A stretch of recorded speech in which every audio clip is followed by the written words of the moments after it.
আসসালামু আলাইকুম। সবাই কেমন আছেন? আমি গ্রামের দৃশ্য দেখতে গিয়েছিলাম। এই যে কাঠের বৃষ্টি দেখতে পাচ্ছেন, এখানে আমি হেঁটে হেঁটে যাচ্ছি। কেমন লাগছে আপনাদের?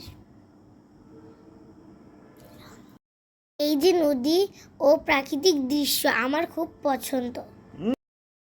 এই যে ভেড়াগুলো দেখতে পাচ্ছেন, ভেড়াগুলো দুইটি বাচ্চা আছে। এদের দুষ্টুমি করতেছি ধরার জন্য। এই যে দেখেন, এই যে আজকে আমি অনেক মজা করলাম ভেড়াগুলোর সঙ্গে। আসলে গ্রামের দৃশ্যগুলো অনেক সুন্দর হয়ে থাকে।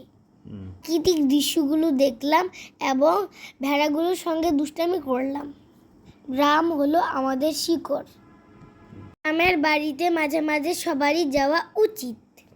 মুরব্বীদের সঙ্গে আমাদের ভালো আচরণ করা উচিত। তাদের খোঁজ খবর নেওয়া আমাদের উচিত। সূর্য অস্ত যাচ্ছে, এখন আমরা বাসায় ফিরে যাব। সবাই ভালো থাকবেন ও সুস্থ থাকবেন। আসসালামু আলাইকুম।